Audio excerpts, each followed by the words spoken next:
Some people might have a little rock and roll pneumonia. You wanted the best, you got the best from my home studio on Long Island, New York. Welcome to Ian Scotto Rocks. I am your host, Ian Scotto, and today I want to talk about replacement singers that kick ass. I mean, the hardest person to replace in a band is the frontman or the front woman in one of these cases. And most of the time, it doesn't go over great. You know, the truth is sometimes they're able to do some great stuff in the studio. I'll give you an example of that many of you know, John Corabi with Motley Crue. But John Corabi had such a different vocal range than Vince Neil. So when it came to replicating those songs live, it sounded very different. And that's a big reason why I think fans didn't accept it. Some bands do a lot of great stuff after. A lot of people love the Van Hagar era of Van Halen. A lot of people hate the Van Hagar era of Van Halen. But I think if you watch Sammy Hagar try to replicate those classic David Lee Roth songs, he's not David Lee Roth. So it's really hard to find a person who could pull it off live. And that's going to be my main criteria of these three singers we're going to talk about, that they're really able to pull off those songs live the way they sounded on the album with the original singer, and they have done a kick-ass job. So the first person I'm going to start off with is Milo Silvestro, as Dino Cazares from Fear Factory calls him, the Italian Stallion. He's a singer they brought over from Italy to become a member of Fear Factory. I am a longtime Fear Factory fan. The first time I ever saw Fear Factory was at a venue that's long gone called Roseland Ballroom, and check out what a kick-ass lineup this was. It was Slipknot, Fear Factory, Chimera, and Sworn Enemy. Pretty freaking awesome. That's when Dino was no longer in the band. The irony is that Dino is now the sole original member left in the band. So when you heard that Dino was going to carry on and wave the Fear Factory flag solo with all other guys, I was very skeptical. The one thing that made me think things could work out, though, is the truth is that Burton Bell always sounded amazing in studio, but he was never able to pull off those vocals live. Many times I thought I was seeing Burton on a bad night, and the more I saw Fear Factory during those many years, the more that's what he sounded like live. I think, by and large, Burton is like a death metal vocalist. He could always pull off those screams. And the first Fear Factory album, Soul of a New Machine, was by and large a death metal album. But when it came to pulling off those live, melodic, clean vocals, his voice was always cracking. He struggled to really pull it off live. And the strange thing was, they did an anniversary tour in Australia for Demanufacture, which really has some hard things to sing, which we'll get into with Milo. And he sounded fine, which made me speculate and wonder, did he have like some great vocal rehabilitation, or are they playing the track? And I asked Dino about this online on X a while back, and he confirmed that, yeah, they were using backing tracks during that time. And that's why Burton sounded fine, because he was able to do those clean singing vocals live, and he never was able to before. It was very suspect. So I saw Fear Factory a couple of times since they've brought on Milo, but the first time I saw them, I figured, you know, Tony Campos is in the band. Maybe that'll be cool to see, but I was going more almost for Static X, because I was like, that'll be cool to see. I knew Static X was able to actually pull it off with a replacement vocalist, but I wasn't expecting Fear Factory to be the caliber of what they once were. And boy, was I wrong, because I was blown away. I have never seen those songs pulled off as well as they have with Milo Silvestro. So as you can see here, this is from Reno, Nevada in 2023 from a YouTuber, Shane, on here. I've been trying to find like really good 4K, if I can, performances, because there's so many live performances of these people. This is the song Zero Signal, which was on the Mortal Kombat soundtrack, actually, one of the Mortal Kombats, and is a really challenging song in that it has some really guttural screams, but then it has some really amazing singing parts. And this is the best I've ever heard it sound with Milo Silvestro. And I want to play for you some of those harsh vocals that transition into those clean vocals right here.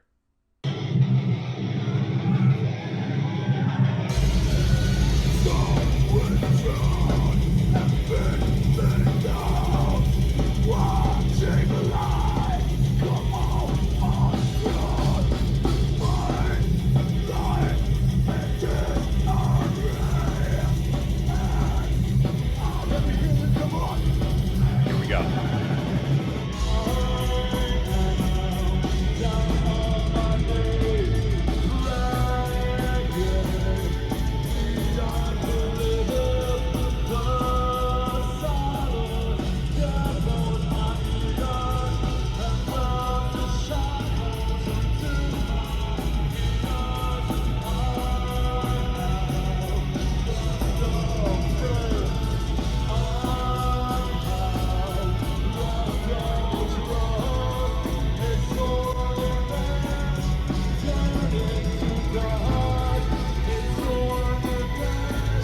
All right, listen to how this song ends, because it's beautiful, man.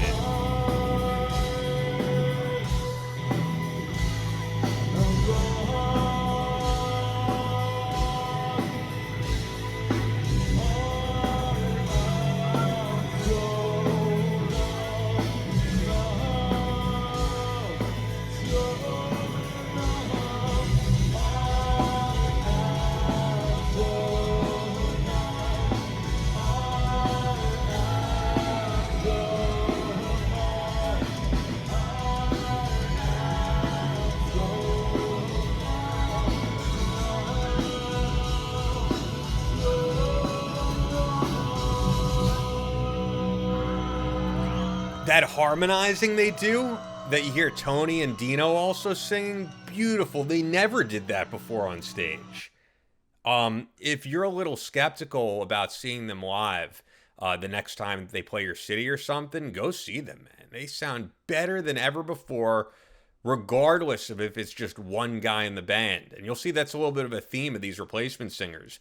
None of these guys are in bands where they're the only replacement member. Or women, as for the next case, but they sound awesome. One thing that's kind of strange, though, is they do some songs off the Archetype album, one or two, and Dino wasn't on those songs. So they're essentially performing songs that none of them were in the studio during and had nothing to do with those songs, but they pull them off great.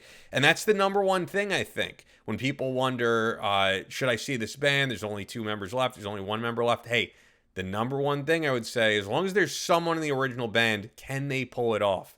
Here's another band that only has one original member, Vixen.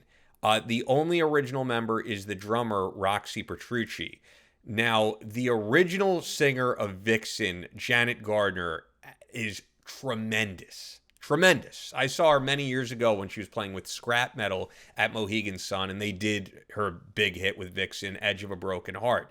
And when they replaced her, I was like, man, those are some big shoes to fill, especially when it came to the point where there was only one original member left, which was the drummer. And they replaced her with Lorraine Lewis, who is an awesome chick, by the way, I have to say. I got a chance to meet Lorraine. I've even discussed having her on the YouTube channel at some point, but I want to do all that in person. I don't want to do another channel where everything's on Zoom. The next time I'm in Cali or something, or she's by me, I would love to do another in person. So she kicks ass. She's doing a little bit more OnlyFans now, if you guys don't know. I don't know how I feel about that, and it has nothing to do with, there are people criticizing her age, nothing to do with that. I will say, I have no shame in saying Lorraine Lewis looks super sexy for a woman in her 60s. She is in phenomenal shape. I just think if she still was in Vixen, I don't know how it would reflect upon with the other band members, how they would feel about it. I know Britt Lightning a little bit. I had a chance to interview her. I don't think you would ever see Britt Lightning doing OnlyFans. My problem is not at all that she's embracing her sexuality in her 60s and she looks phenomenal. I'm just not very skeptical of the damage that stuff like that is doing to society, where people are getting these constant dopamine hits, right? Like messaging someone, and she's essentially like your online girlfriend. And I think it's kind of destroying men a little bit online. That's just me on my soapbox. It has nothing to do with what she's doing particularly. I don't think it's good for men as a whole, but she looks phenomenal. So it's nothing towards her. Now, in terms of her vocal abilities, I did see her very last performance with Vixen before she was replaced. And although she's a great stage presence, good singer, I could see why they brought on Rosa Laricchiuta. I think I'm saying her name right, but I could see why they brought on Rosa because I just think it suits Rosa's voice better. And Rosa is a powerhouse vocally. I got a chance to see them with Rosa, and I think the band sounds so tight with her. She just is perfect for the role. So I could see why they brought her on. If you don't know, Rosa is French-Canadian of Italian descent. And I got a chance to interview Britt Lightning, and before they rehearsed, Britt never even met her. And somehow they click like they've been playing together for like 5 or 10 years. It just works. They have a great stage presence together. I'm going to forward a little bit to like the meat of this song here. All right, so this was shot by a guy, Tom DeBlanc. Always got to give proper credit here on YouTube. Once again, another 4K performance. This is from Vegas. And man, like I said, Janet Gardner is very hard to fill in the shoes for, but Rosa does a kick-ass job.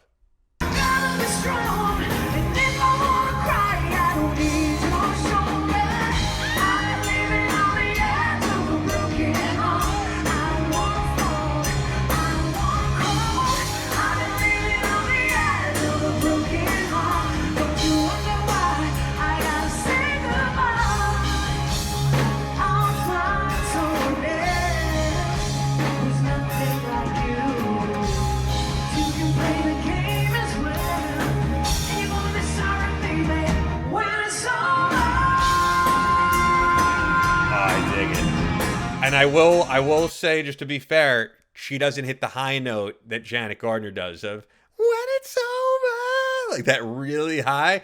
But Britt and Julia Lage on bass, they're doing the backing vocals. They both have great voices, and they're hitting that high note. So there's a little bit of harmonizing there. She is a kick-ass vocalist, and you know what? You could clearly see it in that performance. These ladies just look like they're having the time of their life on stage, and they're just a fun band to see. If Vixen comes to your town, go see them. I highly recommend it. You will not be disappointed.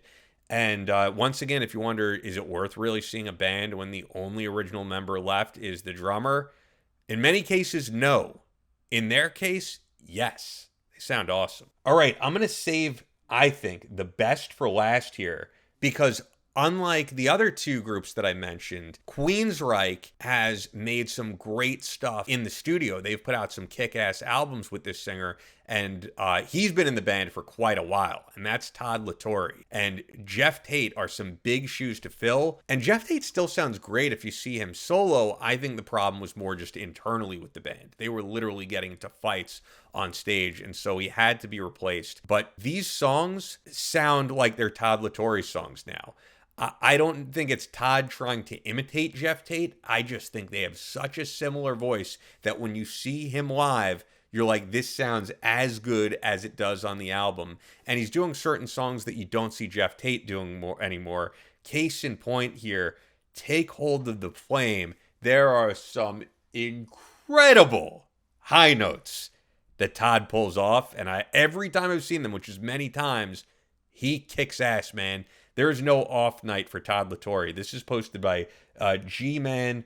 Another high-quality performance on here. And this is Take Hold of the Flame. Let me skip around a little here.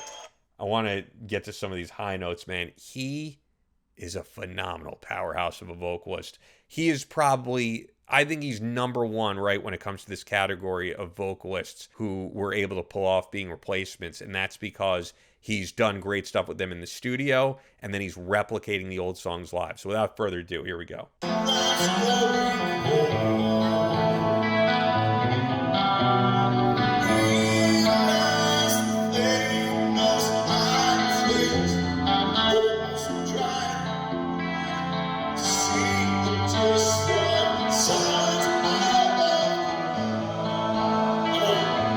And by the way, the high note is coming up. Here we go.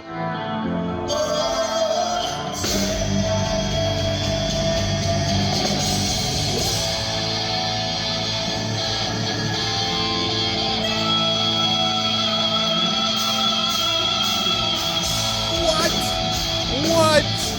Phenomenal.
Okay, I want to play the entire song, and I played about half of it, but you get the point, man.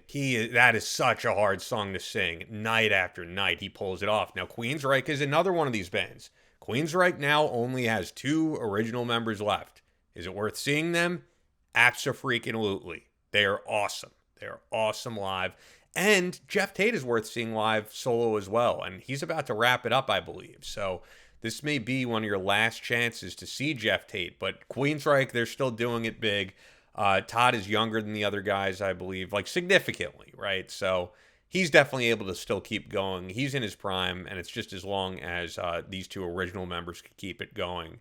You know, if they're going to continue with 2 original members, you never know. As you saw with the other 2 bands, a lot of bands continue with 1 original member. But Queensrÿche, they're still out there, they're still doing it, and they sound like they're in their prime. So kudos to Milo Silvestro, Rosa Laricchiuta, and Todd Torre. Let me know what singers that you think pull off being in the bands that they are. What replacement singers have kicked ass. And if you want to support the channel, you could always leave us a super thanks. You could subscribe. Be sure to like the video, leave your comments, and check out the merch store below for these badass double-sided Ian Scotto Rocks coffee mugs that are going to last you a very long time, as well as the Ian Scotto Rocks t-shirt. Hopefully more merch to come. Everything is limited edition, so pick it up while you can. And with that, especially if you're new to the channel and you want to start binge watching stuff because you enjoyed that, check out this video right here. It's not going to disappoint you.